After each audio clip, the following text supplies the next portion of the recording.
La vie infernale par Émile Gaboriau. Partie 6 du livre audio. Chapitre 11. La demie de 4 heures sonnait. On entendait des pas furtifs sur le palier et des frôlements le long de la porte. Les domestiques de l'hôtel de Chalus rôdaient autour de la pièce où étaient enfermés le juge de paix et mademoiselle Marguerite, intrigués de ne pas les voir reparaître, se demandant ce qu'ils pouvaient avoir à se dire pour une si longue conférence. À cette heure, la besogne du greffier devait être fort avancée. « Il faut que je voie où en est l'inventaire, » dit le vieux juge à mademoiselle Marguerite. « Excusez-moi de vous quitter une minute. Je reviens. » Et il sortit. Mais c'était là un prétexte. La vérité est qu'il désirait surtout dissimuler son émotion. Profondément remué par le récit de cette pauvre jeune fille, il voulait se remettre et reprendre avec son sang-froid sa perspicacité habituelle. Et il en avait besoin. La situation lui paraissant bien plus compliquée depuis que mademoiselle Marguerite lui avait parlé de ses héritiers, de ses ennemis mystérieux qui avaient empoisonné l'existence de monsieur de Chalus.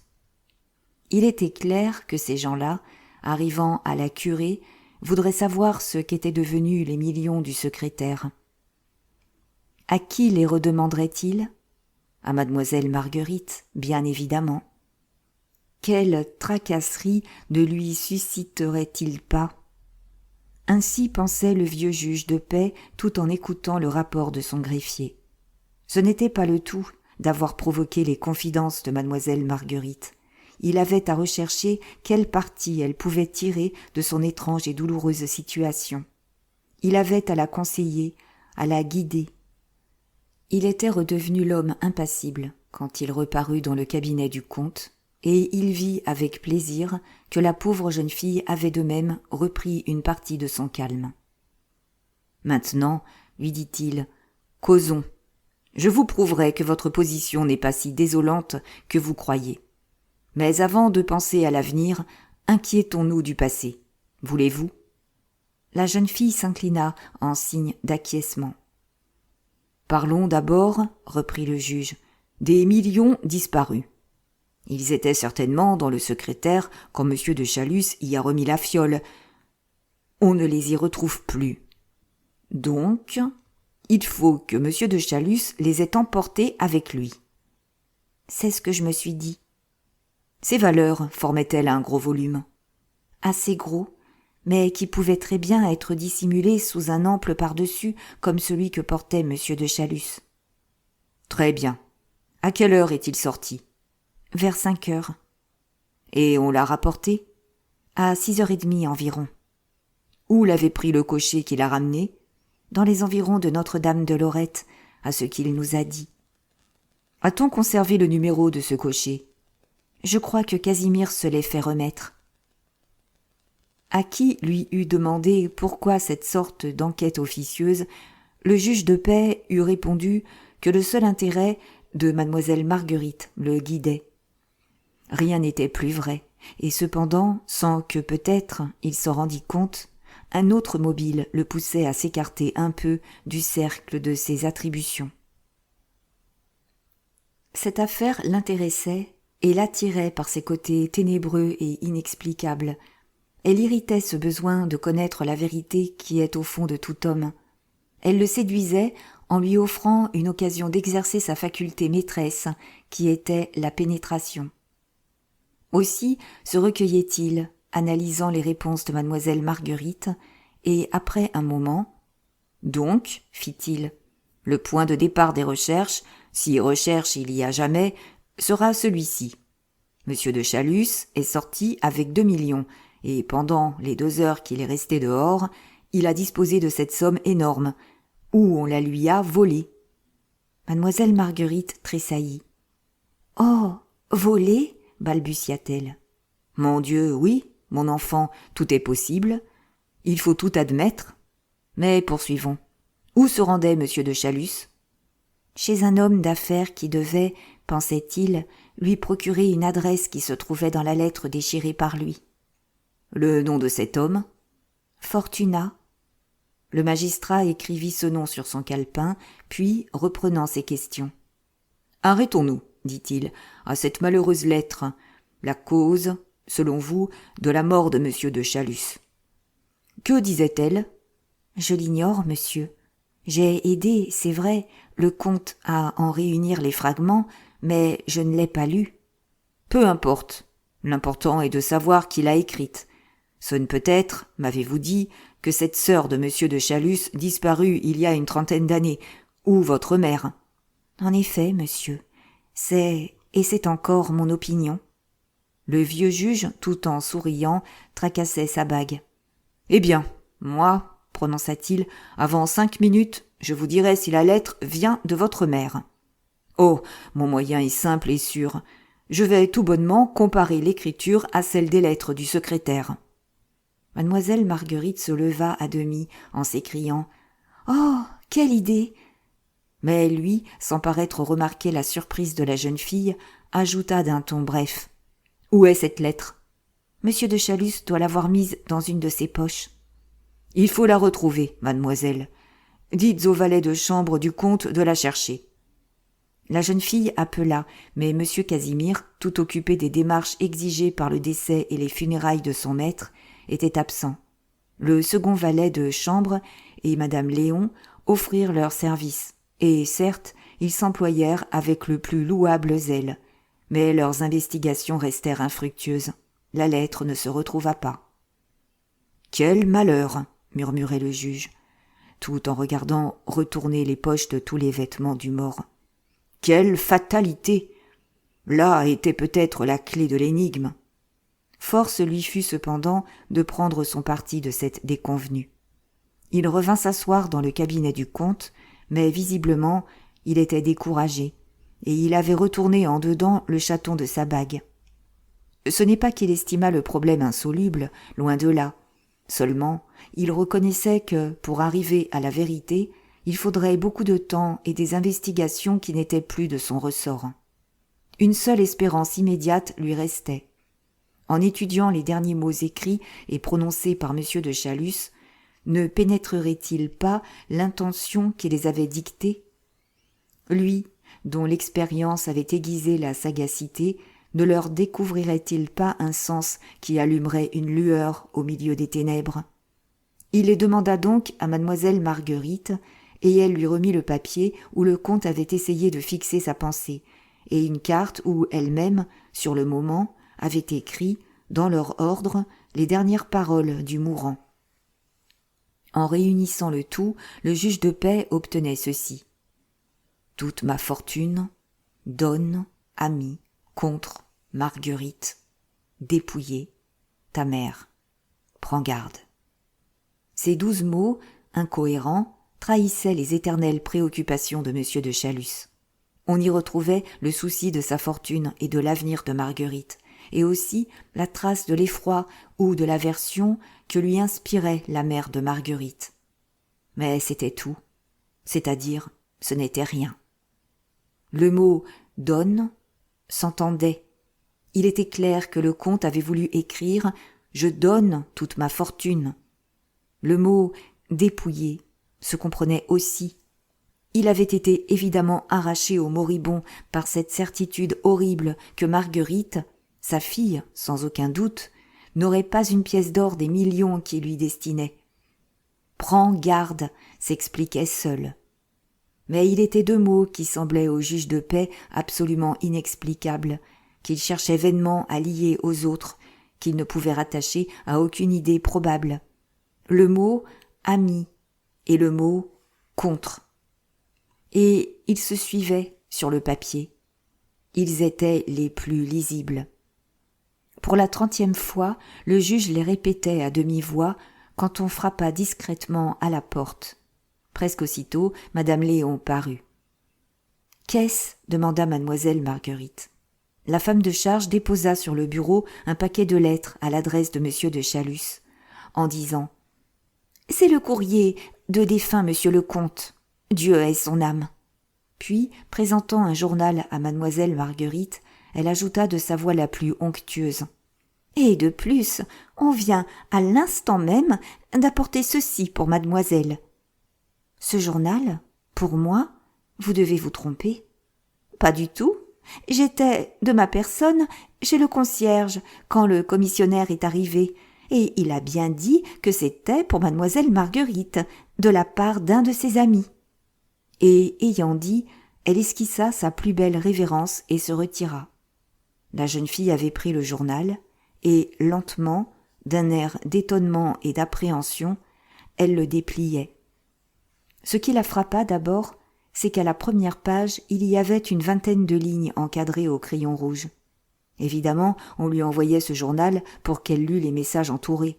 Elle lut donc. Grand émoi et scandale énorme à l'hôtel de Madame Da, une vieille étoile de première grandeur. C'était l'épouvantable article qui racontait la scène de jeu où Pascal avait laissé son honneur. Et pour que mademoiselle Marguerite n'eût ni doute ni hésitation, le lâche, le misérable qui lui adressait l'article, avait eu soin, à côté des initiales, d'ajouter au crayon les noms en toutes lettres. Ainsi, il avait écrit d'Argelès, Pascal Ferrailleur, Fernand de Coralt, Rochecotte. Et cependant, malgré cette précaution ignoble, la jeune fille ne saisissait, tout d'abord, ni le sens ni la portée de ce récit, et il lui fallut le relire jusqu'à 4 fois. Mais lorsqu'elle comprit enfin, quand l'horrible vérité éclata dans son esprit, le journal lui échappa des mains, elle pâlit comme on ne pâlit que pour mourir, et, pantelante, anéantie, assommée, elle s'appuya contre le mur. Ses traits exprimèrent si bien la plus atroce douleur que le juge de paix, effrayé, se dressa d'un bond. « Qu'y a-t-il encore ?» Elle essaya de répondre, ne le put, et alors montra du doigt, à terre, le journal en bégayant d'une voix étranglée. « Là, là !» Il ne fallut au juge qu'un coup d'œil pour comprendre. Et cet homme qui avait vu tant de misère en sa vie, ce magistrat qui avait été le confident de tant de martyrs ignorés, fut atterré de l'acharnement de la destinée à frapper cette infortunée. Il s'approcha d'elle comme elle défaillait et la soutint jusqu'à son fauteuil, où elle s'affaissa. « Pauvre enfant !» murmura-t-il.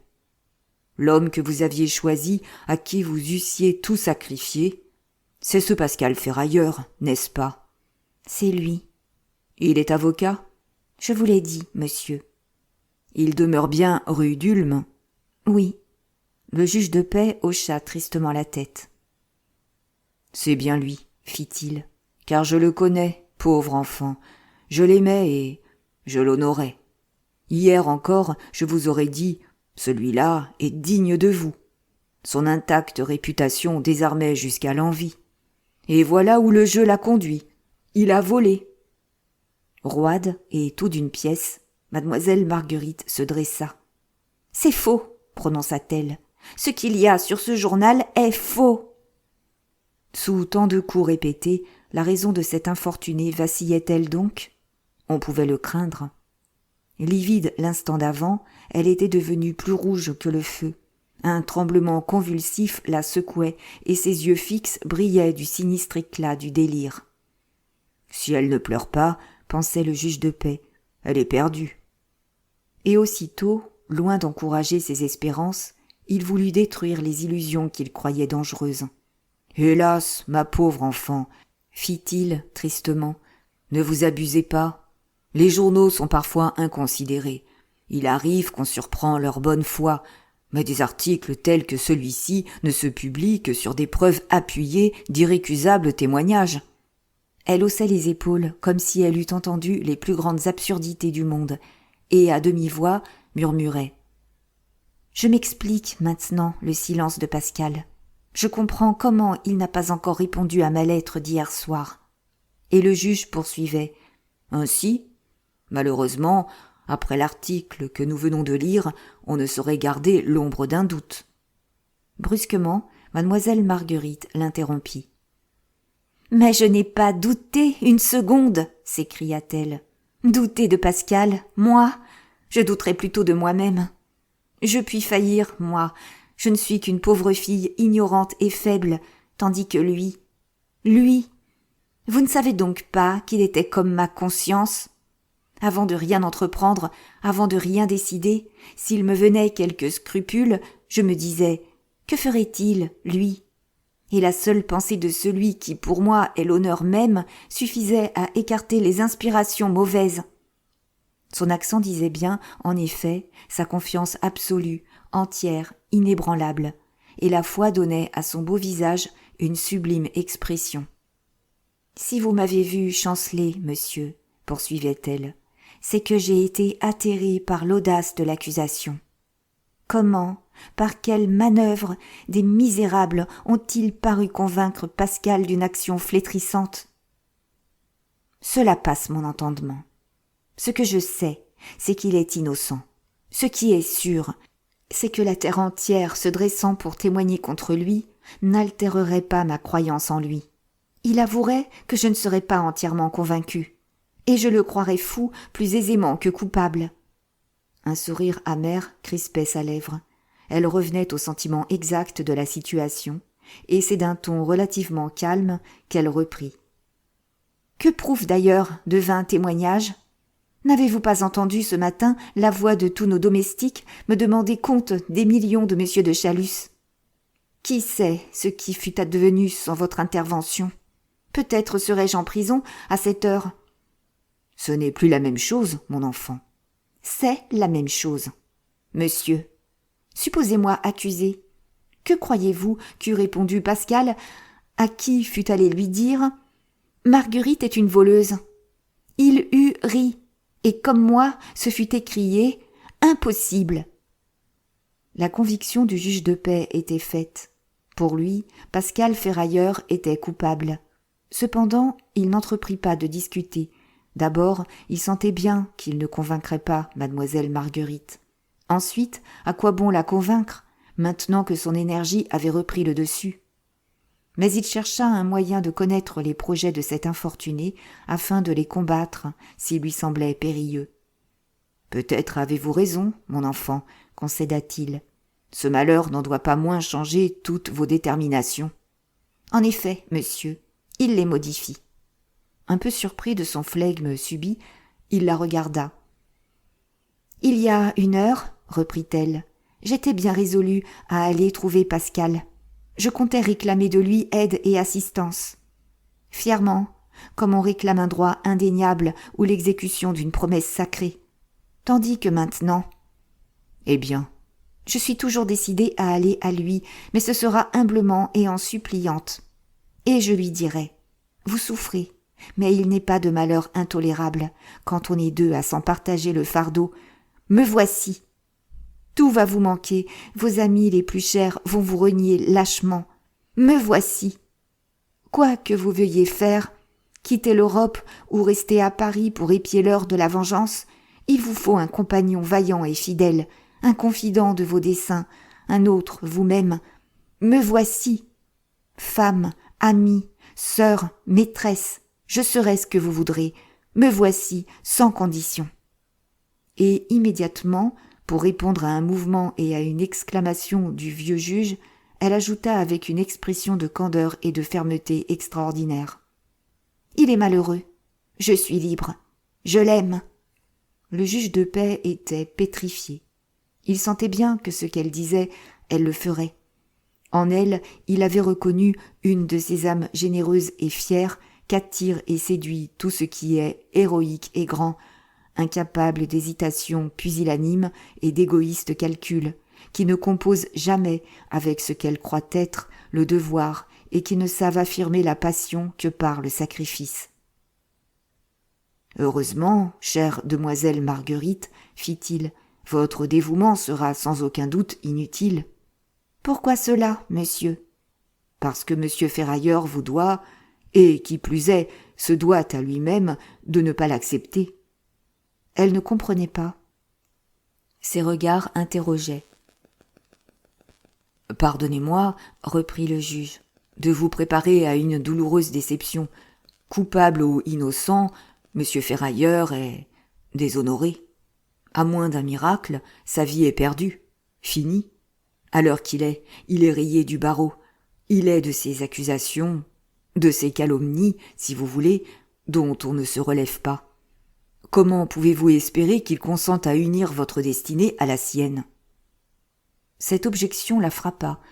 Elle ne l'avait pas prévue, et elle lui parut terrible. 2 larmes, pareilles à 2 diamants, jaillirent de ses yeux noirs, et d'une voix désolée. « Mon Dieu !» murmura-t-elle. « Mon Dieu, faites qu'il n'ait pas cette générosité cruelle. Le seul grand, le seul véritable malheur pour moi serait d'être repoussée par lui. La mort de M. de Chalus me laisse sans ressources, sans pain, c'est presque un bonheur en ce moment. Je lui demanderai ce qu'il veut que je devienne s'il m'abandonne, et qui me protégera, sinon lui. L'avenir de célébrité qu'il rêvait pour moi est anéanti. Eh bien, je l'en consolerai, moi. De nos 2 infortunes, je saurai faire le bonheur. Ici, nos ennemis triomphent. Soit, nous fuirons. Notre honnêteté se souillerait rien qu'à se mesurer avec tant de scélératesse. Nous saurons bien trouver quelque part, en Amérique, un coin ignoré où nous nous créerons une destinée nouvelle et meilleure. C'était à ne pas croire que celle qui parlait avec cette véhémence passionnée fût mademoiselle Marguerite, cette jeune fille hautaine. Et à qui parlait-elle ainsi ? À un étranger, qu'elle voyait pour la première fois. Mais les circonstances l'emportaient, plus fortes que sa volonté. Un à un, elle avait déchiré tous les voiles de ses plus chers et de ses plus intimes sentiments, et, à la fin, elle se montrait telle qu'elle était véritablement. Et, cependant, le juge de paix sut résister à l'émotion et à l'attendrissement qui le gagnaient. Il se montra impitoyable pour des espoirs qu'il estimait irréalisables. « Et si monsieur Ferrailleur refusait votre sacrifice ?» demanda-t-il. « Eh, ce n'est pas un sacrifice, monsieur. »« Soit, mais enfin, il se peut qu'il vous repousse. Que ferez-vous » Elle laissa retomber ses bras d'un air de morne accablement. « Ce que je ferai, murmura-t-elle, je ne sais. Je trouverai toujours à gagner ma vie. On dit que j'ai une voix remarquable. J'entrerai peut-être au théâtre. J'y ai songé autrefois. » Le juge bondit sur son fauteuil. « Vous seriez comédienne ?» interrompit-il. « Vous ? Cela ou autre chose ?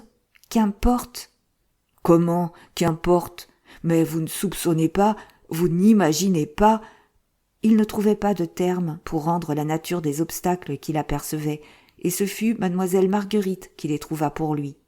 « Je soupçonne, dit-elle, que le théâtre est pour une femme une carrière abominable. Mais je sais que là, comme ailleurs, il est des femmes honorables et chastes, et cela me suffit. Mon orgueil est assez grand pour me garantir de toute déchéance. Il a sauvé l'apprenti, il préserverait la comédienne. Je serais calomniée, ce ne serait pas un malheur. Je méprise trop le monde pour prendre souci de son opinion tant que j'aurai pour moi le témoignage de ma conscience. Pourquoi ne serais-je pas une grande artiste, moi qui consacrerais à l'art tout ce que j'ai d'intelligence, de passion, d'énergie et de volonté ? Elle s'arrêta.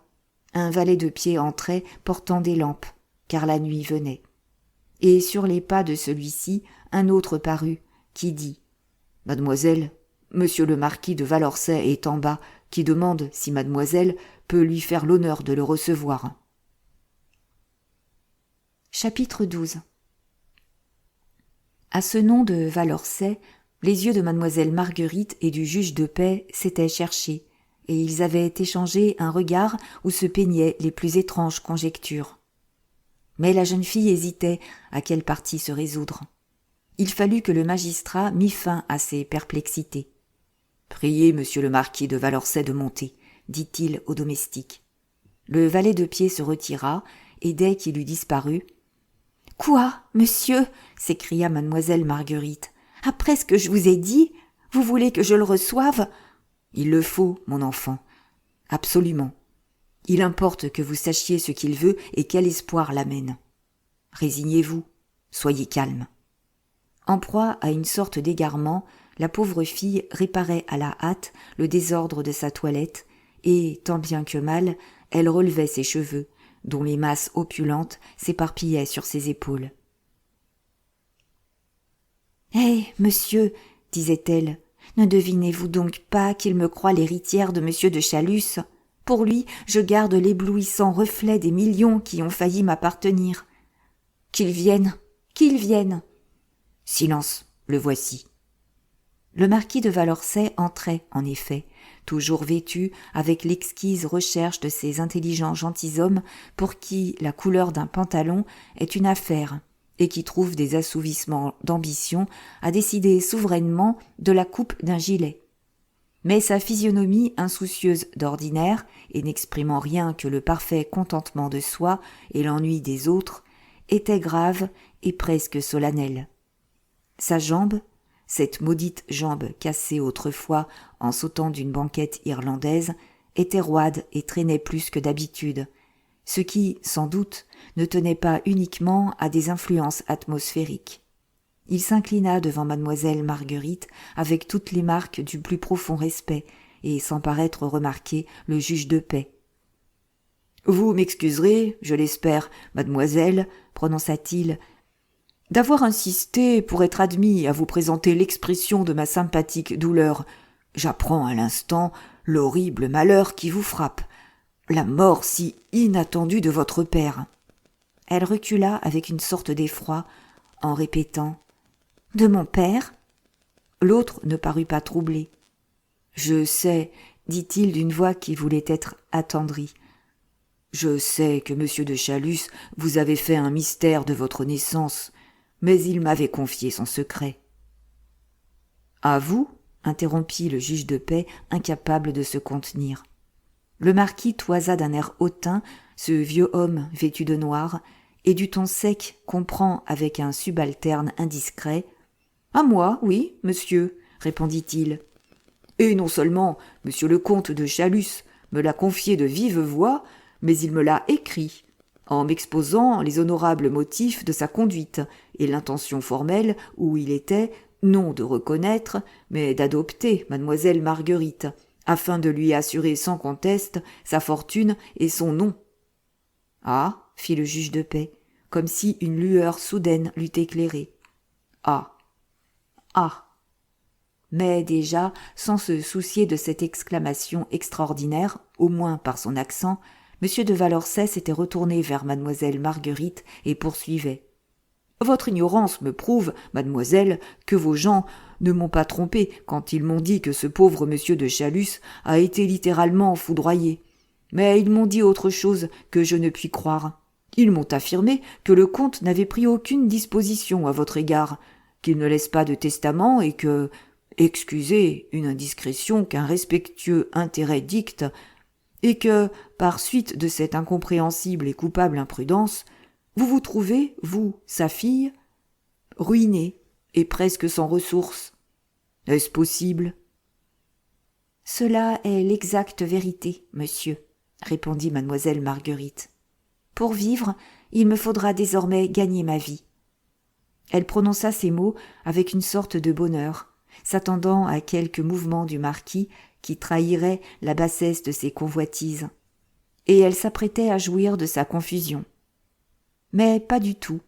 Loin de sembler démonté ou seulement attristé, M. de Valorcey respira fortement comme s'il eût été allégé d'un poids énorme, et son œil brilla. « Alors, fit-il avec une joie contenue, j'oserais parler. Je parlerai, mademoiselle, si vous daignez me le permettre. » Elle le regardait avec une curiosité anxieuse, ne concevant rien à son attitude. « Parlez, monsieur, balbutia-t-elle. « J'obéis, mademoiselle, prononça-t-il en s'inclinant. Mais avant, laissez-moi vous dire combien grandes ont été mes espérances. Pour moi aussi, peut-être, la mort de monsieur de Chalus est un irréparable malheur. Il m'avait permis, mademoiselle, d'aspirer à l'honneur d'obtenir votre main. S'il ne vous avait rien dit, c'est qu'il entendait vous laisser libre, m'imposant cette tâche qui m'effrayait de mériter votre consentement. Mais de lui à moi, tout était réglé et convenu. Il donnait 3 millions de dot à mademoiselle Marguerite de Chalus, sa fille. « Je ne suis plus mademoiselle de Chalus, monsieur le marquis, et je n'ai plus de dot. » Il sentit la pointe acérée de l'épigramme, car un peu de sang monta à ses pommettes, Mais son correct sang-froid ne fut point altéré. « Si vous étiez encore riche, mademoiselle, prononça-t-il du ton de reproche de l'honnête homme qui se voit méconnu, j'aurais peut-être la force de garder le secret des sentiments que vous m'avez inspirés, mais… » Il se redressa d'un geste qui n'était pas sans noblesse, et d'une voix pleine et sonore, il ajouta « Mais vous n'avez plus vos millions, et c'est pour cela que j'ose vous dire, mademoiselle Marguerite, je vous aime. Voulez-vous être ma femme ?» La pauvre fille eut besoin de toute sa puissance sur elle-même pour retenir un cri. C'était plus que de la stupeur, c'était presque de l'épouvante que lui causait la demande du marquis de Valençay, cette déclaration étrange, inouïe, incompréhensible, qui bouleversait toutes ses idées. Et elle ne savait que balbutier « Monsieur, monsieur », lui, cependant, de l'air le plus digne et qui n'excluait pas la rondeur de la franchise, poursuivait. « Dois-je vous dire qui je suis, mademoiselle ? Non, n'est-ce pas ? Le seul fait d'avoir été agréé par monsieur le comte de Chalus vous répond de moi. Le nom pur et sans tache que je porte va de pair avec les plus grands noms de France. Et si ma fortune a été quelque peu diminuée par des étourderies de jeune homme, elle est plus que suffisante pour un honorable état de maison. » Mademoiselle Marguerite ne répondait toujours pas. Elle ne trouvait rien à répondre. Sa présence d'esprit l'avait abandonnée. Sa langue était comme figée dans sa bouche. Elle adressait au vieux juge des regards de détresse, implorant son intervention. Mais il était si bien perdu dans la contemplation de sa bague qu'on lui dit sous l'empire de ce prodigieux phénomène produit par un objet brillant obstinément fixé, qui s'appelle l'hypnotisme. « Je sais que j'ai eu le malheur de vous déplaire, mademoiselle, » continuait le marquis. « Monsieur de Chalus ne me l'avait pas caché. Il me souvient, hélas, d'avoir émis devant vous toutes sortes de stupides théories qui vous ont donné de moi la plus triste opinion. Il faut me pardonner. Alors je n'avais pas les idées qui me sont venues. Plus tard, quand il m'a été donné de mesurer la hauteur de votre intelligence, d'apprécier la noblesse de votre âme, j'ai parlé inconsidérément le langage qu'on parle maintenant aux jeunes filles de notre monde, tout affolées de luxe et de vanité, pour qui le mariage n'est que l'affranchissement des devoirs de la famille. » Il s'exprimait en phrases entrecoupées, comme si l'émotion l'eût fait halter. Il semblait par moments se contenir à peine, et d'autres fois sa voix expirait jusqu'à devenir presque inintelligible. Mais à le laisser poursuivre, et par le seul fait qu'elle l'écoutait, mademoiselle Marguerite s'engageait presque. Elle le comprit, et faisant un effort, « Croyez, monsieur le marquis, interrompit-elle, que je suis touchée et reconnaissante, mais je ne m'appartiens plus. » « Mademoiselle, de grâce, ne me répondez pas aujourd'hui. Accordez-moi un peu de temps pour détruire vos préventions. » Elle hocha la tête et d'une voix ferme. « Je n'ai pas de prévention, monsieur le marquis, » prononça-t-elle. « Depuis longtemps ma vie est fixée irrévocablement. » Il parut étourdi, comme s'il fût venu avec l'idée qu'il ne pouvait être repoussé. Ses yeux vacillèrent. Ils allèrent alternativement de mademoiselle Marguerite au vieux juge de paix, plus impassible qu'un sphinx, et ils finirent par se fixer sur un journal crayonné de rouge tombé aux pieds de la jeune fille. « Ne me laissez-vous aucun espoir ?» murmura-t-il. Elle ne répondit pas. Il comprit, et il se retirait quand la porte s'ouvrit brusquement et un valet annonça. « Monsieur de Fondège !» Mademoiselle Marguerite toucha du doigt l'épaule du juge de paix. « Voici, monsieur, lui dit-elle, l'ami de monsieur de Chalus, que j'avais envoyé chercher ce matin. » Un homme d'une 60aine d'années parut. Il était grand, sec comme un briquet, droit comme un i, sanglé démesurément dans une longue redingote bleu de roi, et son cou rouge et rugueux, comme celui d'un dindon, tournait malaisément dans un col de satin roide et haut. Rien qu'à voir son teint coloré et couperosé, ses cheveux taillés en brosse, ses petits yeux brillants sous des sourcils en broussailles et sa formidable moustache à la Victor Emmanuel, on se disait « Voici un vieux soldat ». Erreur. Monsieur de Fondège n'avait jamais été militaire. Et c'est uniquement pour railler ses allures belliqueuses que ses amis, autrefois, il y avait bien une vingtaine d'années, l'avaient surnommé le général. Mais le surnom lui était resté. La plaisanterie, à la longue, était devenue un fait sérieux. L'épigramme s'était changé en titre. Jamais on n'appelait M. de Fondège autrement que le général. On invitait et on annonçait dans les salons « Le général !» Beaucoup croyaient qu'il l'avait été. Lui-même se le persuadait peut-être, et il en était venu depuis longtemps à mettre sur ses cartes de visite « Général A. de Fondège ». L'influence de ce sobriquet sur sa vie avait été décisive. Il s'était appliqué à le mériter, à le gagner, et s'était composé un caractère, devenu à la fin son caractère, d'après le type banal et convenu du vieux soldat, dur à cuire et bon enfant, brusque et bon, morbleu, franc et rond, sacrebleu, sensible et brutal à la fois, simple comme l'enfant et loyal comme l'or. Il jurait et sacrait à la fois, tirait sa voix des profondeurs de sa poitrine et agitait ses bras en parlant comme des ailes de moulin à vent. Madame de Fondège, la générale, rêche personne à nez mince et à lèvres pincées, assurait que son mari n'était pas si terrible qu'il en avait l'air. Il ne passait point pour un aigle et faisait profession de n'entendre goutte aux affaires. On ne savait rien de sa fortune, mais il avait beaucoup d'amis chez lesquels il allait dîner et on vantait la sûreté de ses relations. Ce digne homme ne fit pas la moindre attention au marquis de Valençay, bien qu'ils fussent intimes.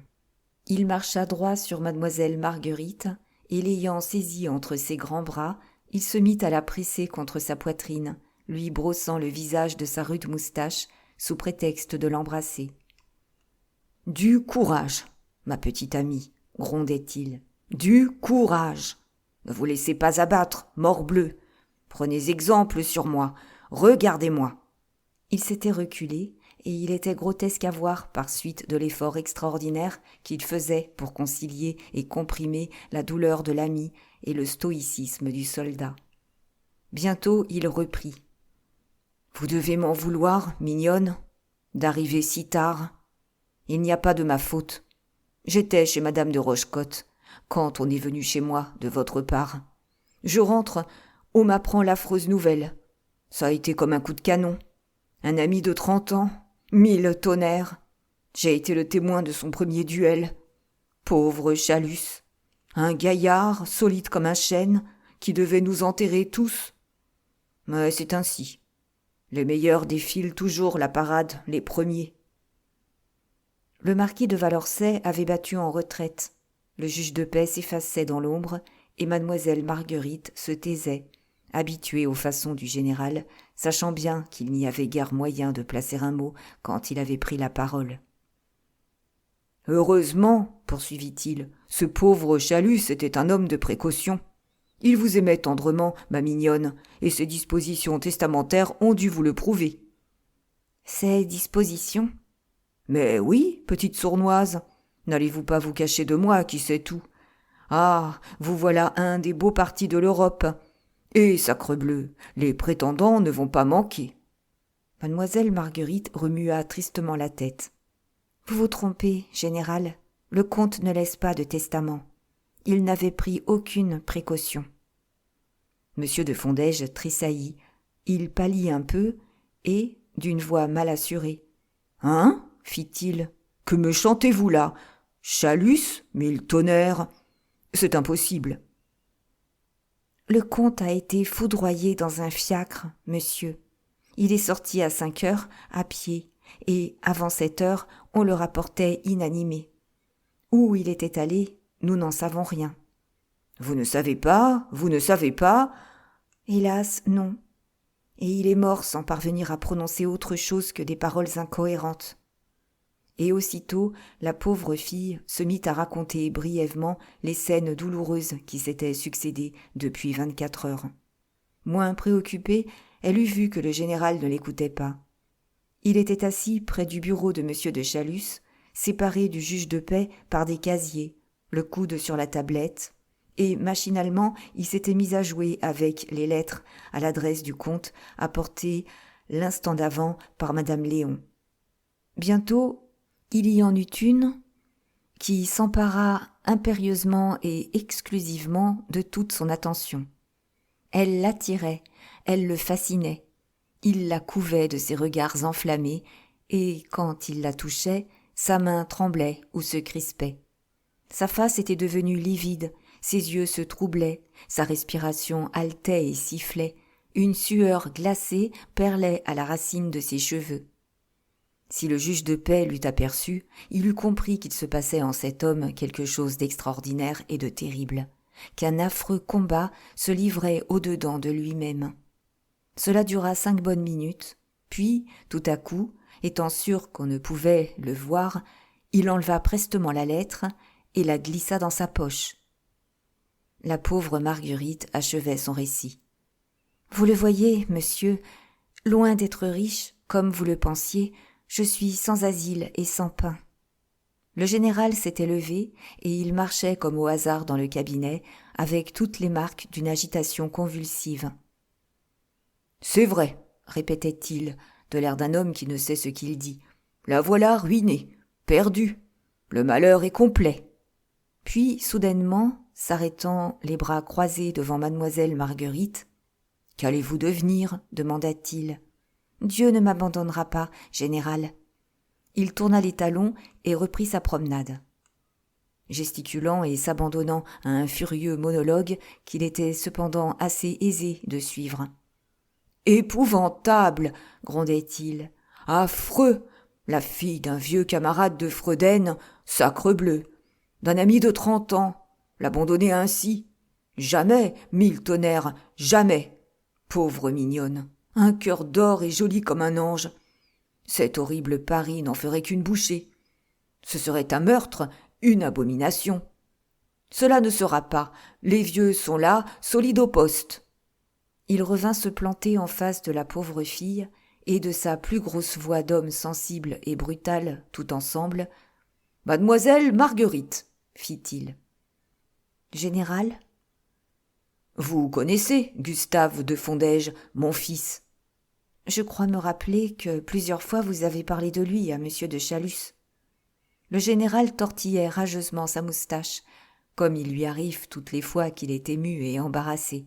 « Mon fils, reprit-il, a 27 ans. Il est lieutenant de hussards et proposé pour le grade de capitaine. Au choix, sacrebleu. C'est un beau cavalier qui ira loin, car il a de l'esprit jusqu'à la molette de ses éperons. Comme je ne mâche jamais la vérité, j'avouerai qu'il est un peu dissipé. Mais si la tête est mauvaise, le cœur est bon, 1000 tonnerres. Une petite femme bien gentille et bien raisonnable aurait vite converti ce gaillard-là, et il deviendrait la perle des maris. » Il passa le doigt à 2 ou 3 reprises entre son col et son cou, et d'une voix un peu étranglée, il ajouta « Mademoiselle Marguerite, j'ai l'honneur de vous demander votre main pour le lieutenant Gustave de Fondège, mon fils. » Un éclair de colère brilla dans les yeux de mademoiselle Marguerite, et c'est d'un ton plus que froid qu'elle répondit, comme à l'autre. « Je suis honorée, comme il convient, monsieur, de votre démarche, mais j'ai disposé de mon avenir. » Monsieur de Fondège fut bien 10 secondes à recouvrer la parole. « Allons bon, » balbutia-t-il. Enfin, avec un trouble vraiment extraordinaire. « Encore une sottise. Je n'en fais jamais d'autres. Ne devais-je pas, mignonne, respecter votre douleur? Laissez-moi espérer que vous reviendrez sur ce refus. Si cependant Gustave vous déplaît, eh bien, nous chercherons mieux. Le plus vieux camarade de Chalus ne vous abandonnera pas. Je vous enverrai madame de Fondège ce soir, c'est une bonne femme, et vous causerez, sacrebleu. Vous vous entendrez.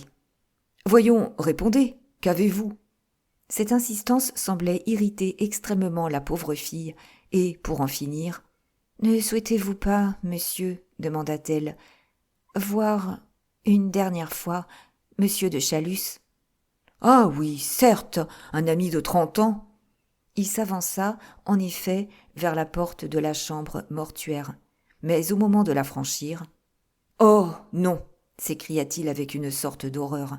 Non, je ne saurais.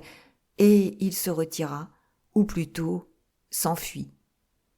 Tant que le général avait été là, le juge de paix n'avait pas donné signe d'existence. Accoudé dans l'ombre, hors du cercle de clarté projeté par les lampes, il écoutait et observait de toute la force de sa pénétration. Quelles pensées dissimulaient les paroles, voilà ce qu'il tâchait de discerner.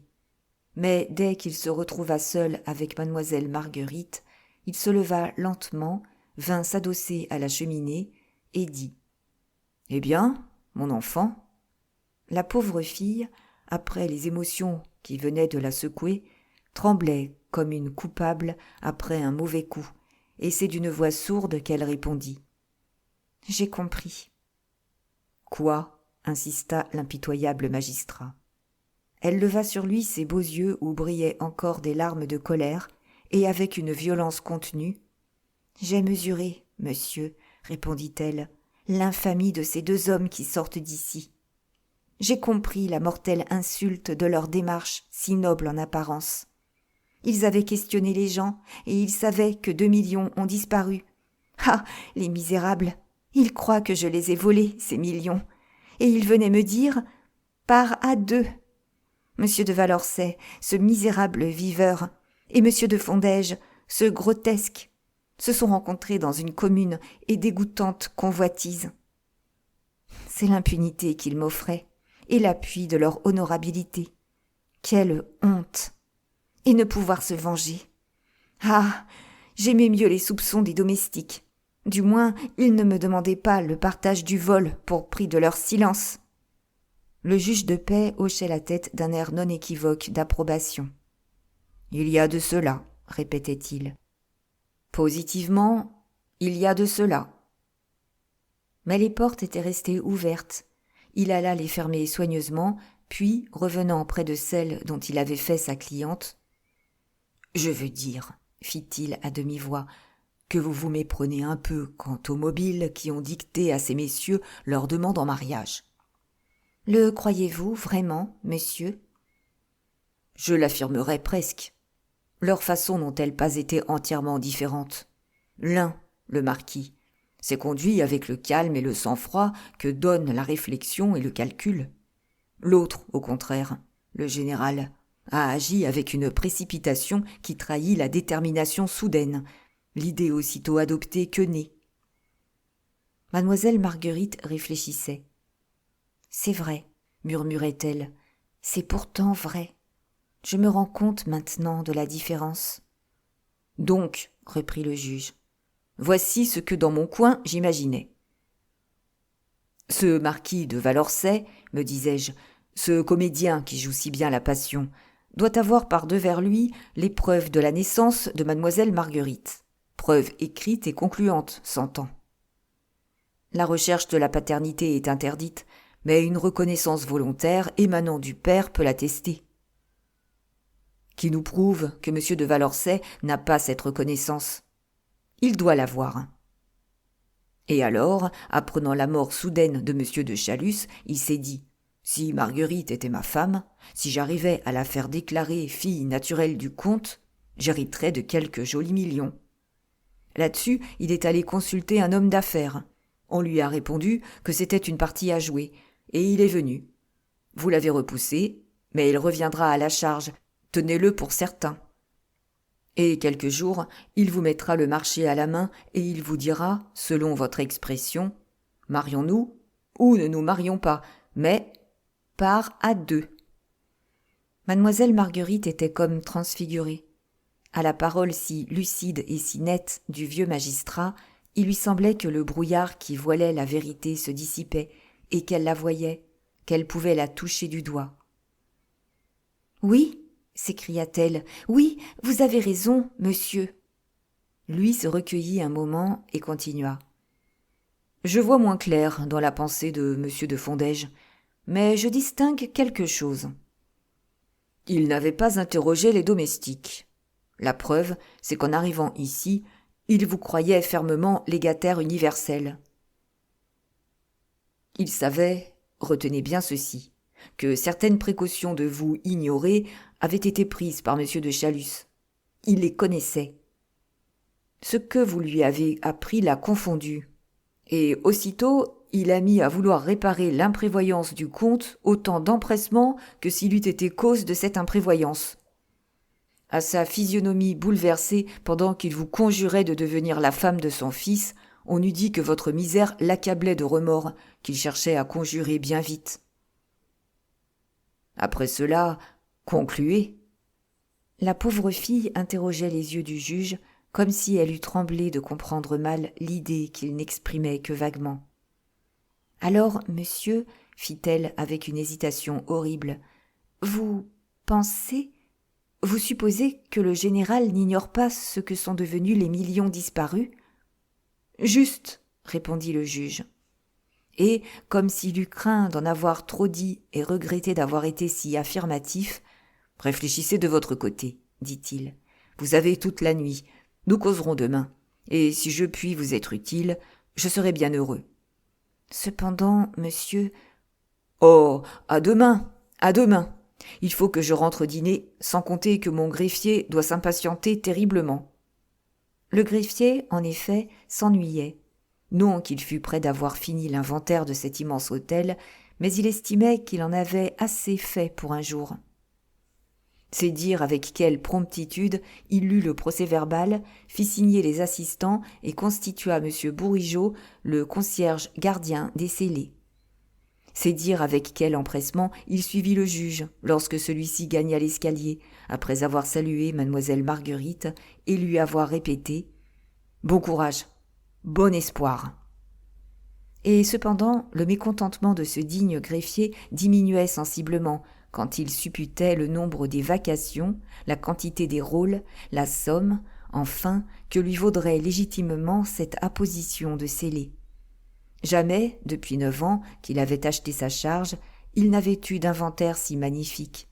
Il en était un peu ébloui, et, tout en suivant le juge, « Savez-vous, monsieur, lui disait-il, qu'à vue de nez, j'évalue la fortune totale du défunt à plus de 20 millions, 1 million de revenus, et dire que cette pauvre demoiselle si jolie n'en aura pas un décime. Je parierais qu'à cette heure, elle pleure toutes les larmes de son corps. » Si le greffier eût parié, il eût perdu. Mademoiselle Marguerite, en ce moment même, se faisait rendre compte par M. Casimir de toutes ses démarches de la journée. Elle s'inquiétait de tous ces détails funèbres qui rendent plus triste et plus pénible la mort d'un parent ou d'un ami.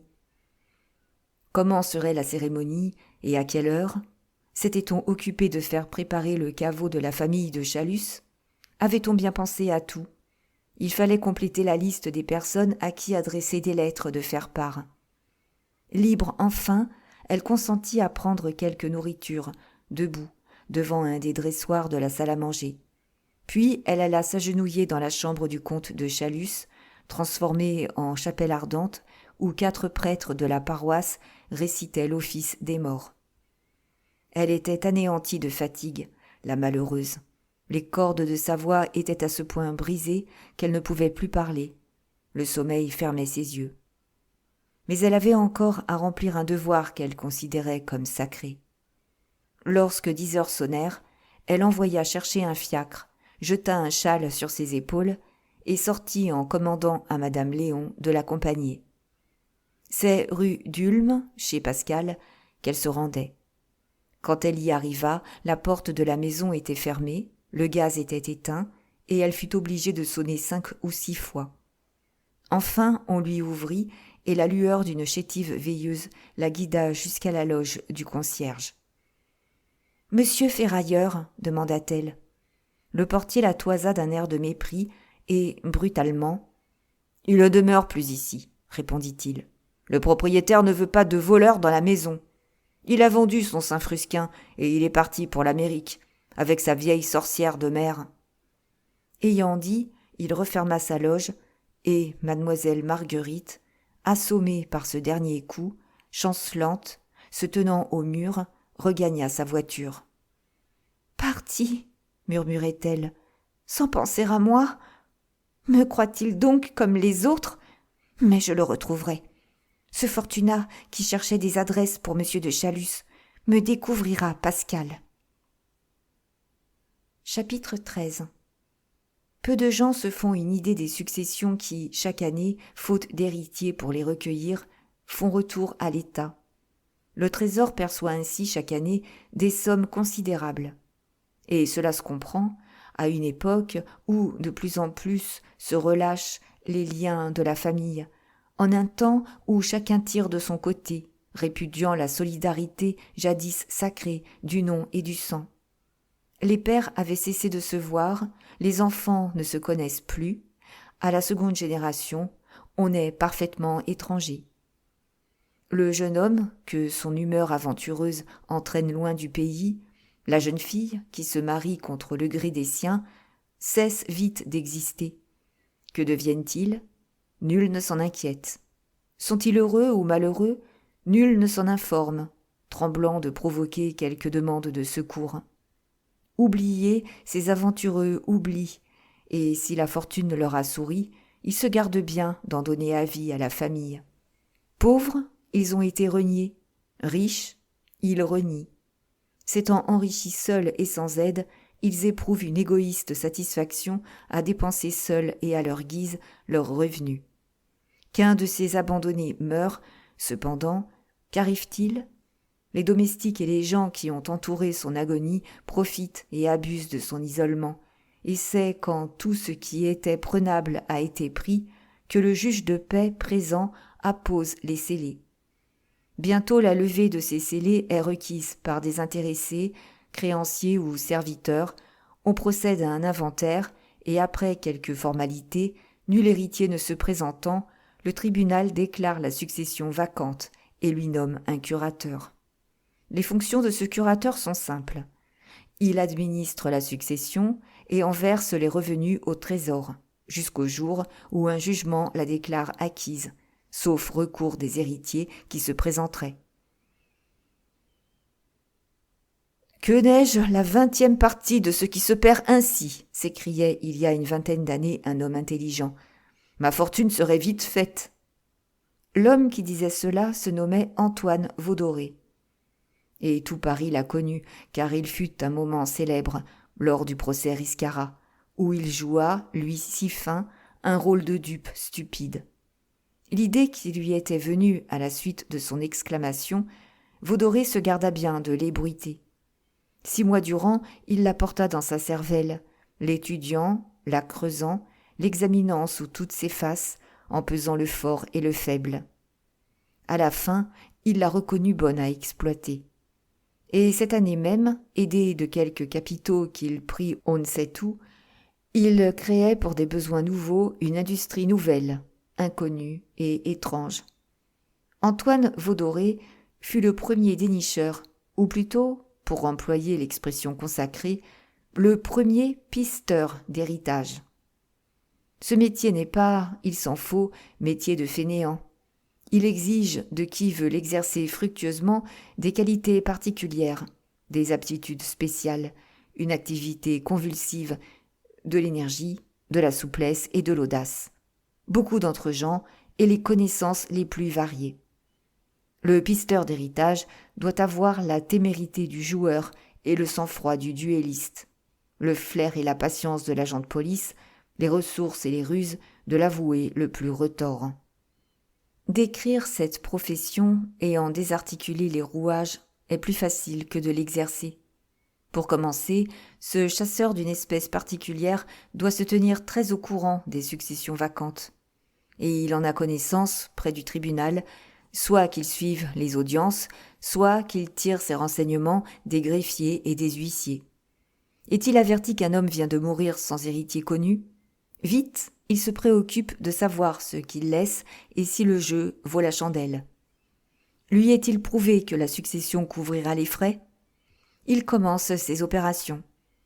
Ce qu'il lui faut avant tout et surtout, c'est le nom du défunt, ses prénoms, ses sobriquets s'il en avait, son signalement et son âge. Il est facile de se procurer ces informations.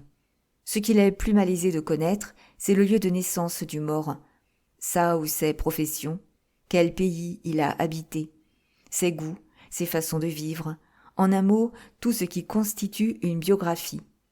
Muni de ces éléments indispensables, le pisteur se met en campagne prudemment, car il lui importe de ne pas donner l'éveil. L'agent de la sûreté, suivant l'enquête du crime, ne procède pas avec une plus méticuleuse circonspection. Il n'est ni si patient, ni si tenace, ni si ingénieux. C'est merveille d'étudier l'incomparable adresse que déploie le pisteur pour remonter la vie de l'homme à héritage, consultant ses amis, ses ennemis, ses créanciers ou ses débiteurs, tous ceux qui l'ont connu ou approché, jusqu'à ce qu'enfin il parvienne jusqu'à quelqu'un qui lui réponde.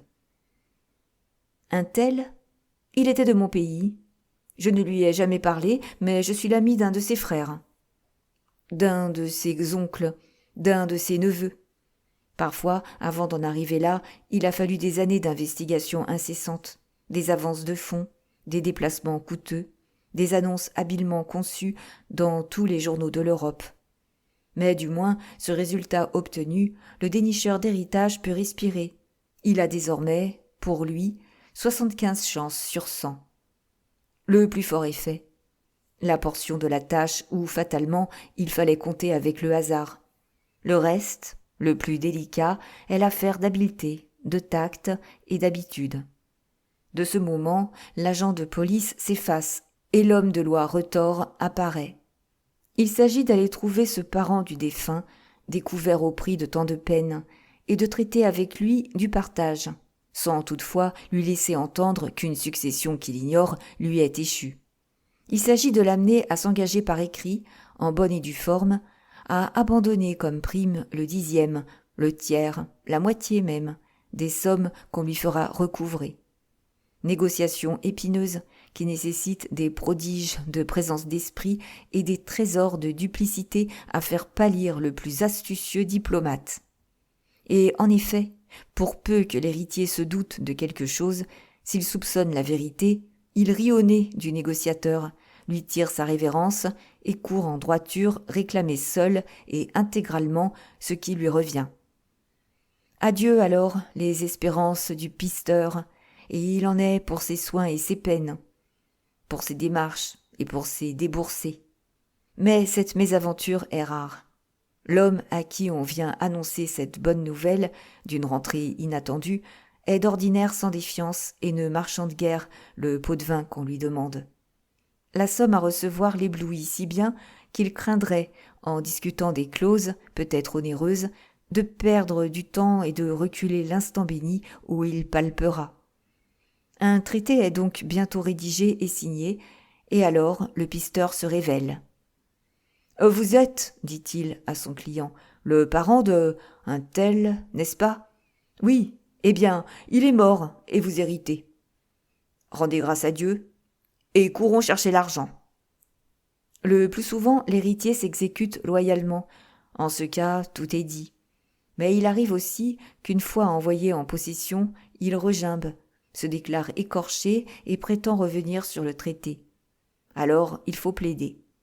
Il est vrai que, presque toujours, un bon arrêt du tribunal rappelle l'ingrat client à la reconnaissance. En somme, ce fut jadis une fructueuse industrie, un peu gâtée, peut-être, par la concurrence, mais qui fait encore très bien vivre son homme. Monsieur Isidore Fortunat était pisteur d'héritage.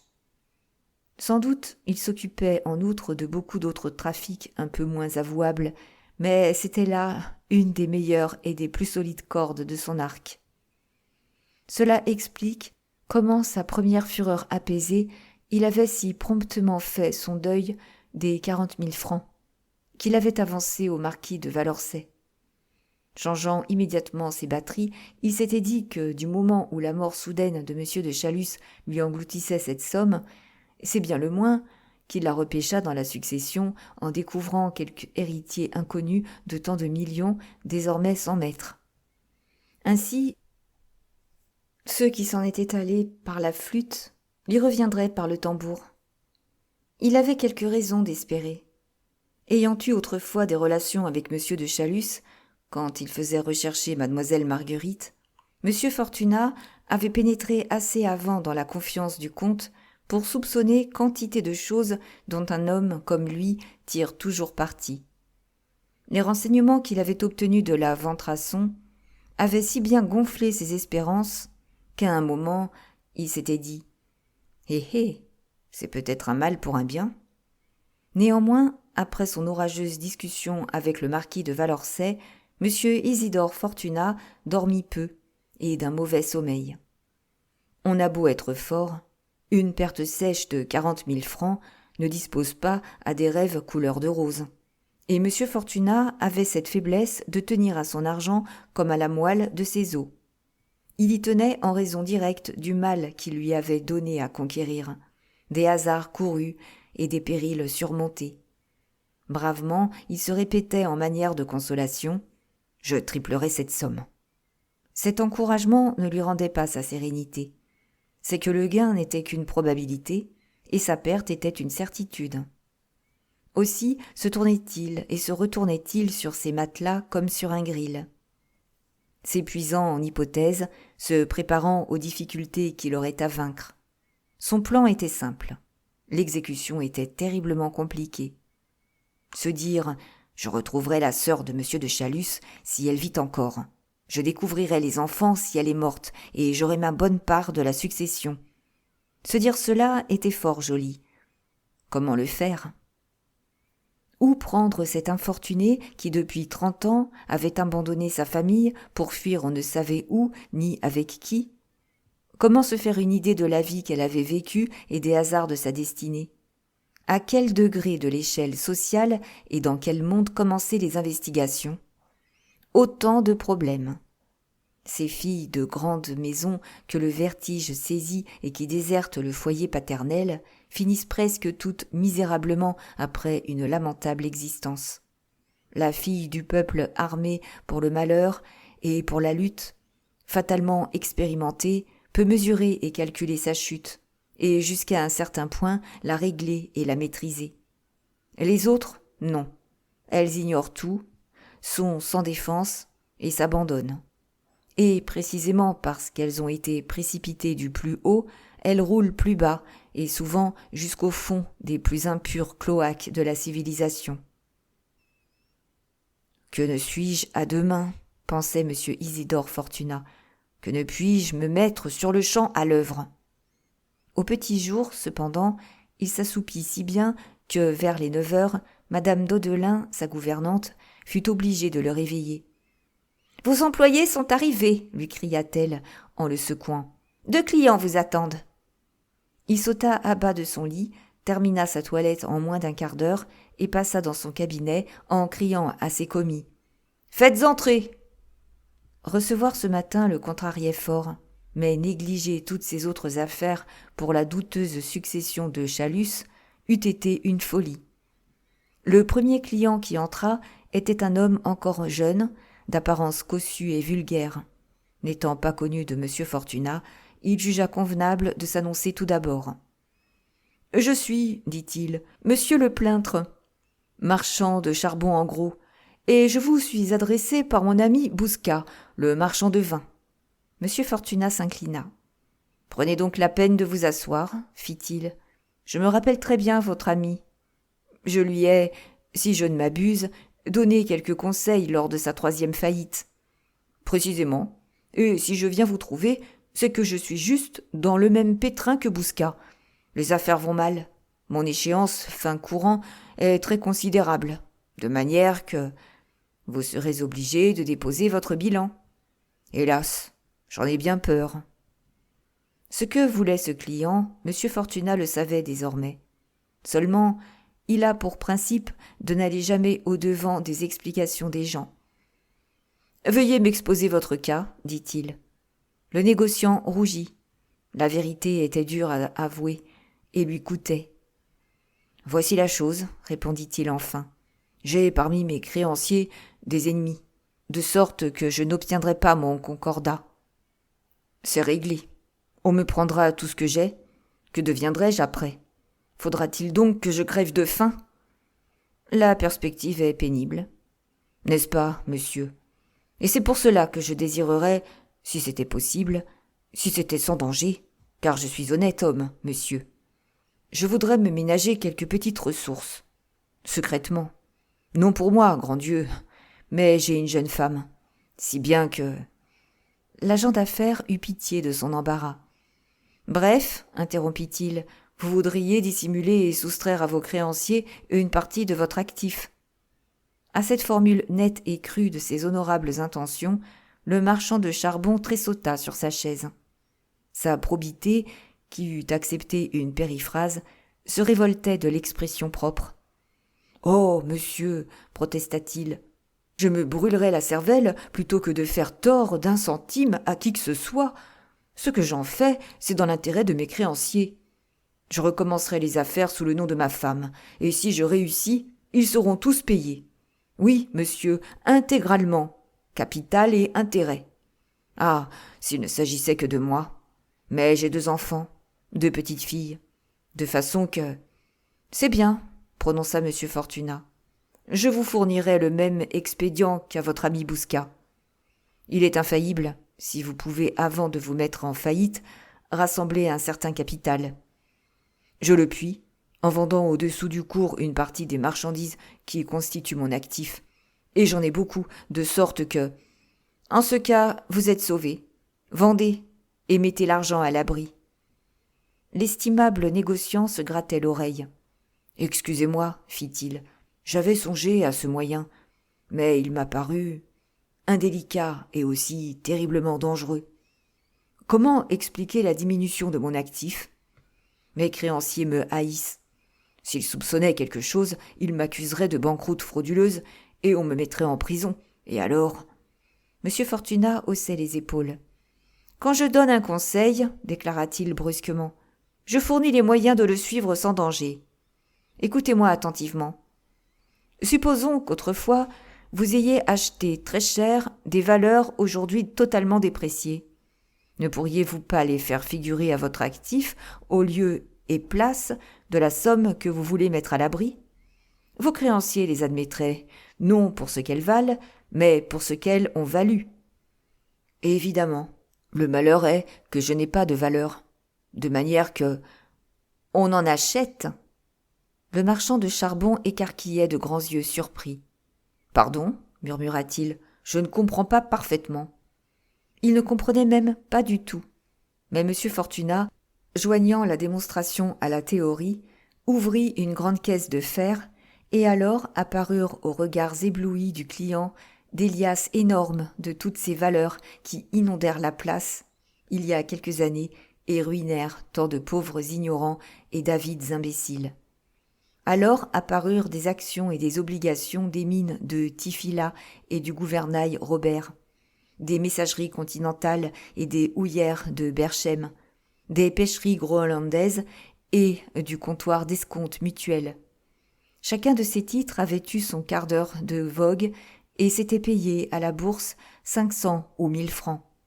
À cette heure, à eux tous, ils n'eussent trouvé d'acheteurs qu'au poids du papier. « Admettez, cher monsieur, reprit M. Fortunat, que vous ayez un plein tiroir de ces valeurs. » Mais l'autre ne le laissa pas achever. « Je vois la chose, s'écria-t-il, je la vois. Je puis vendre et empocher en toute sécurité. Il y a là de quoi représenter 1000 et 1000 fois mon actif. » Et sa joie débordant, « Donnez-moi, commanda-t-il, pour 120 000 francs de ces valeurs. Et surtout, assortissez-les.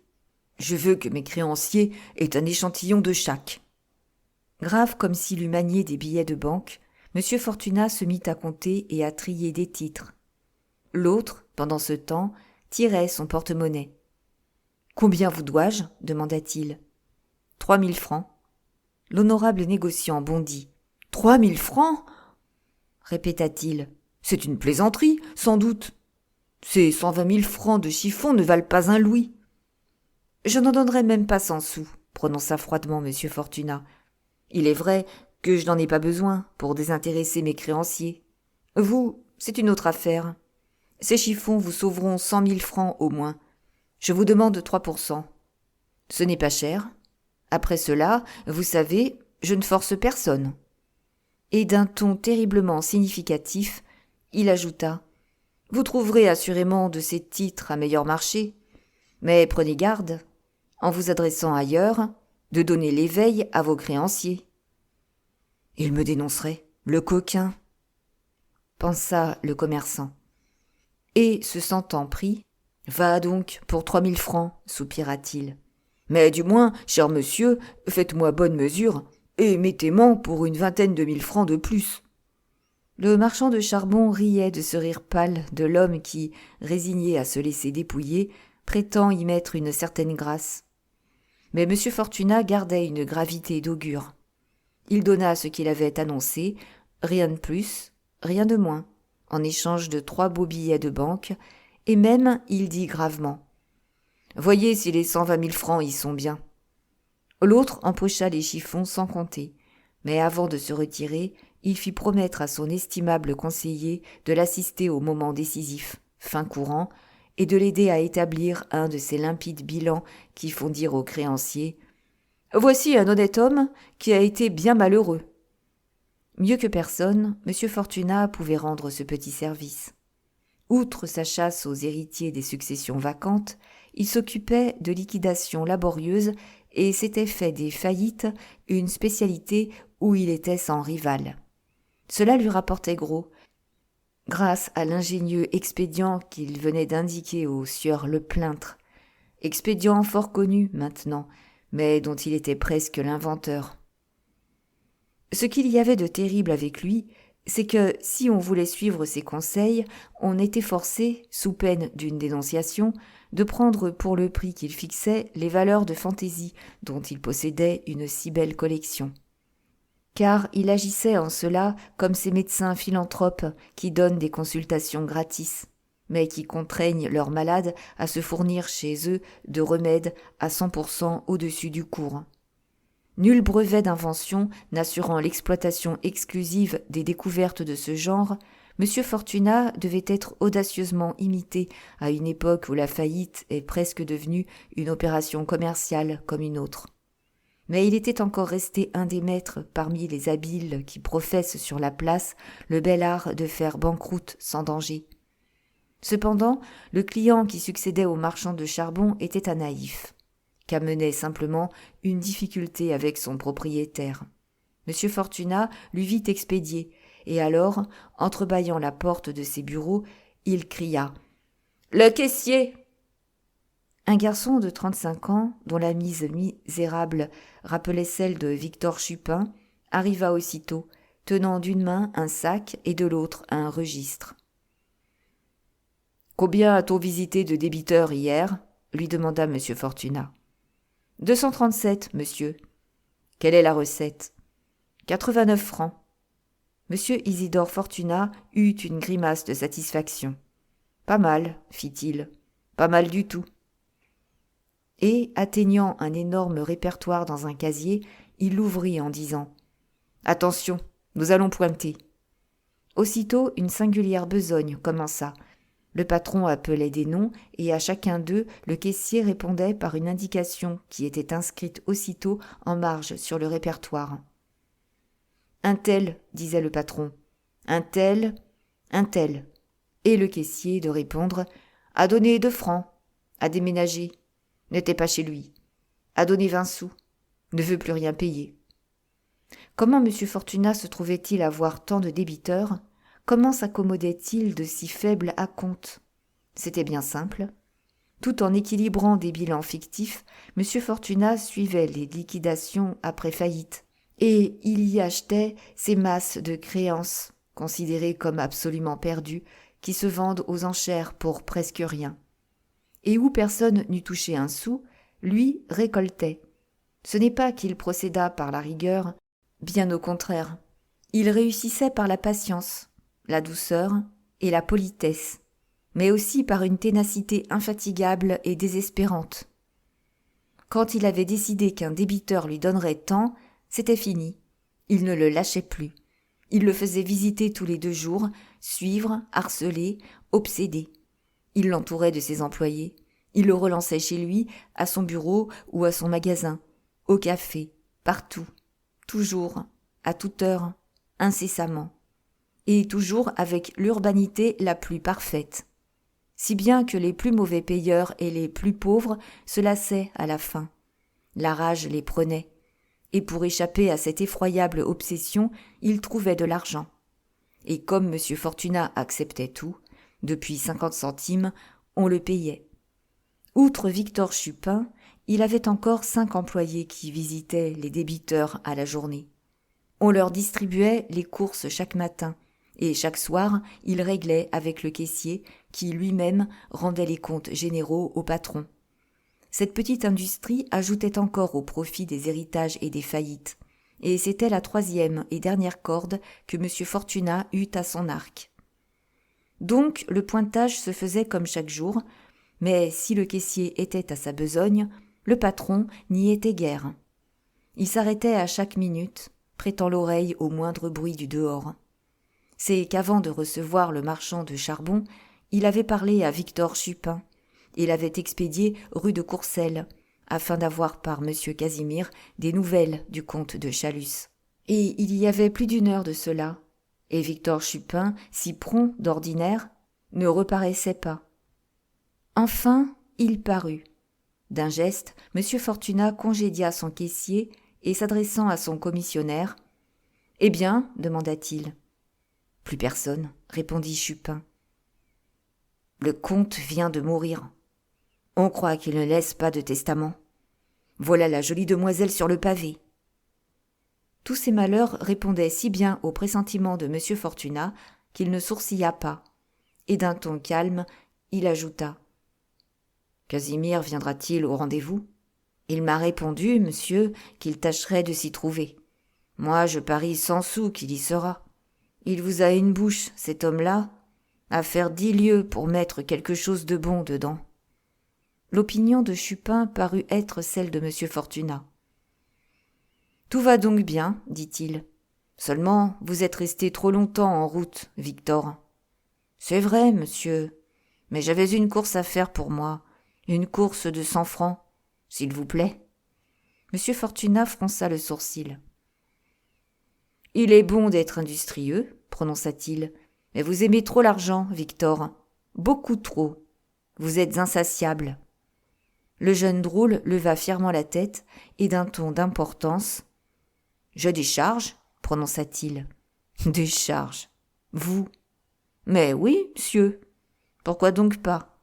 Et cette pauvre bonne femme de mère qui ne peut plus travailler depuis 1 an, qui donc la nourrirait, sinon moi?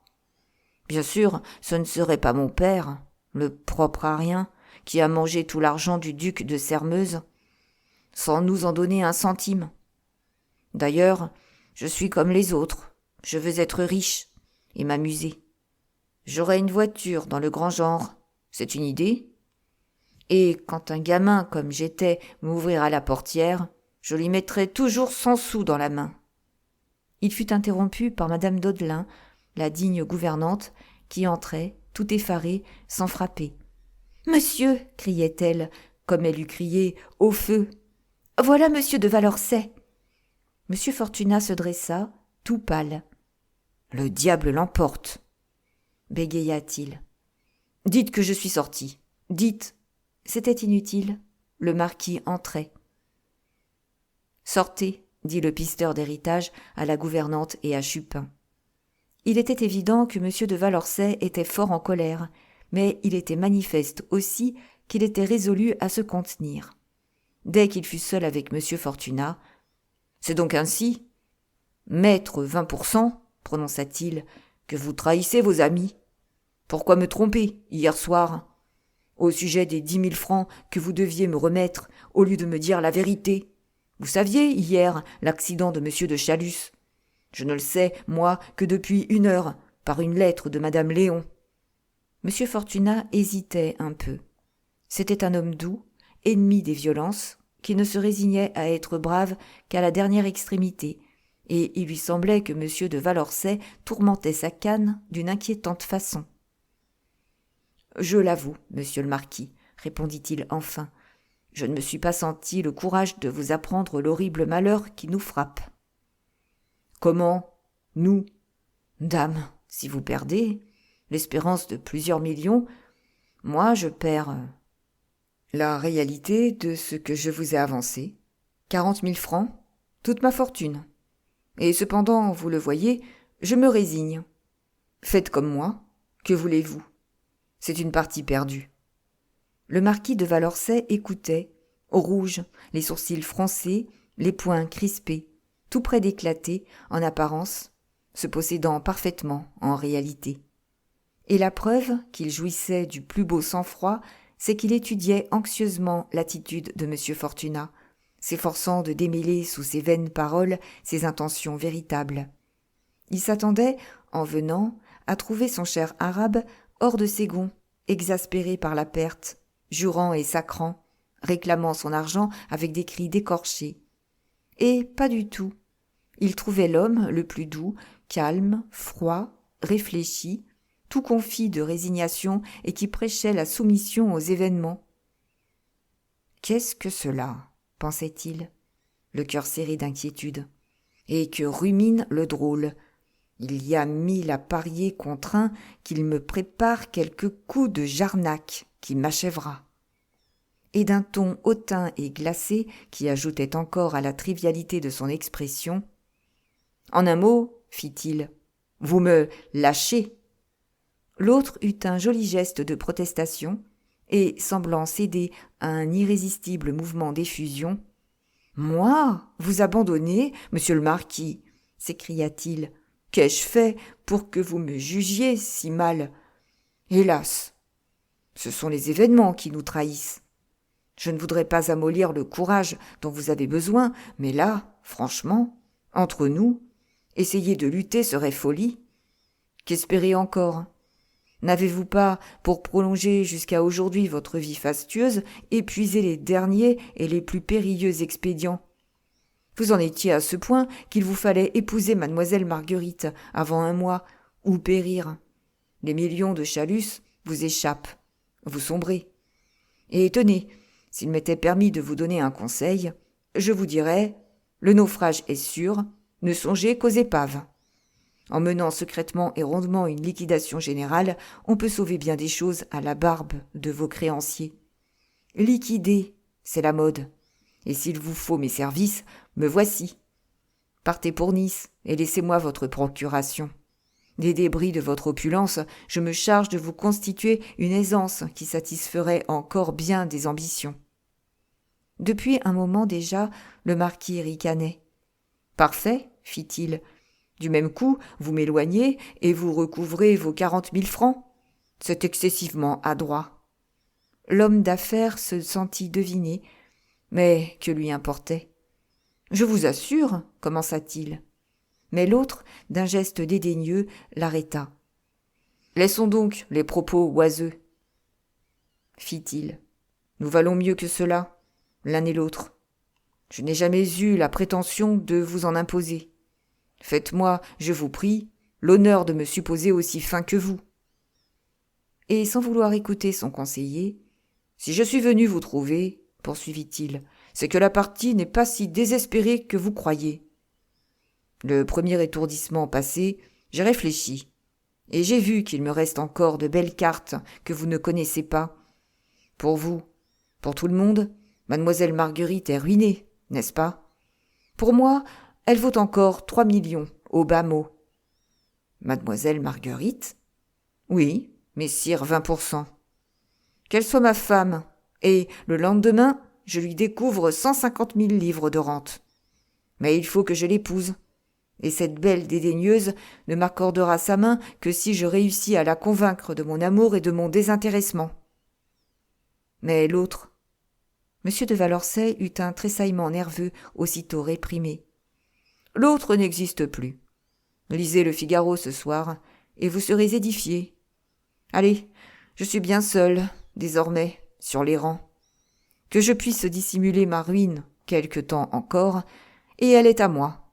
Une fille sans amis et sans famille, au milieu de Paris, ne se défend pas longtemps, quand elle a surtout près d'elle une conseillère comme Madame Léon. Oh, je l'aurai, je la veux, il me la faut. Et notez que je vais tenter une démarche qui peut me la livrer aujourd'hui même. À vous de voir maintenant s'il est sage de me retirer votre appui. Qu'est-ce que je vous demande ? de me soutenir 2 ou 3 mois encore. C'est l'affaire d'une 30 000 francs. Vous pouvez me les procurer. Le voulez-vous? Ce sera en tout 70 000 francs que vous m'aurez prêtés, et je vais m'engager à vous rendre 250 000 francs. C'est une prime assez belle pour risquer quelque chose. Réfléchissez et décidez-vous. Mais pas de faux fuyants ni d'atermoiements. Que ce soit oui ou non. » Sans une seconde d'indécision, M. Fortunat répondit. « Eh bien, non. » Le marquis rougit encore, et sa voix devint plus rauque, mais ce fut tout. « Avouez donc, fit-il, que c'est chez vous un parti pris de me perdre. Vous dites non sans m'avoir laissé finir.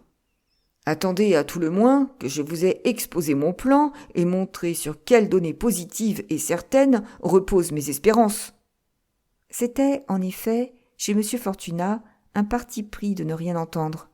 Il ne voulait pas d'explication, se défiant de lui, redoutant les inspirations de son caractère aventureux qui le poussaient quand même vers tout ce qui était spéculation, risque à courir, gains énormes promis à une faible mise.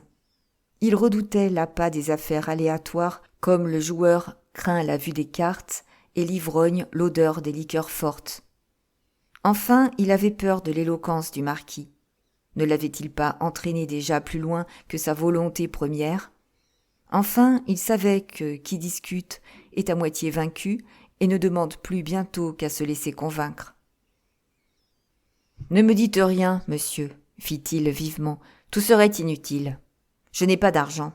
Pour vous donner 10 000 francs hier soir, il m'eût fallu les emprunter à monsieur Prosper Berthomy, parole d'honneur. Et je les aurais, que je vous dirai encore, impossible. Chacun a son système, n'est-ce pas? Le mien est de ne jamais courir après mon argent. On se ruine à chercher à se rattraper. Pour moi, ce qui est perdu, définitivement. Je tâche de n'y plus penser et je me tourne d'un autre côté. Ainsi, vos 40 000 francs sont déjà passés aux profits et pertes. Et cependant, il vous serait aisé de me les rendre, si vous vouliez suivre mon conseil et liquider sans tambour ni trompette. Jamais, interrompit M. de Valençay. Jamais. Et son imagination lui représentant comme en un éclair tous les déboires et toutes les humiliations de l'homme ruiné et déchu.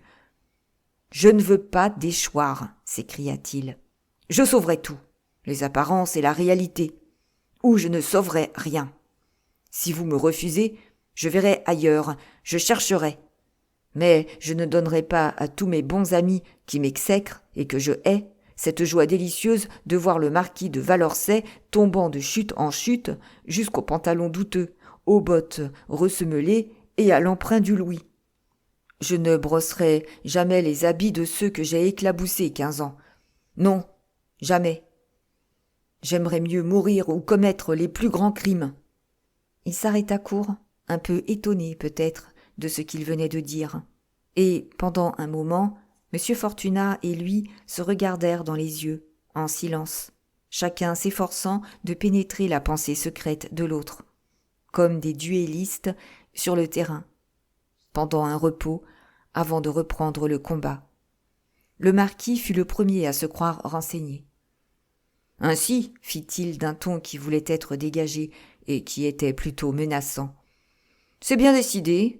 Votre refus est définitif ?»« Définitif. »« Vous ne daignerez même pas écouter mes explications ?»« Ce serait du temps perdu. » M. de Valençay, à cette cruelle réponse, donna sur le bureau un si formidable coup de poing que 3 ou 4 dossiers roulèrent à terre.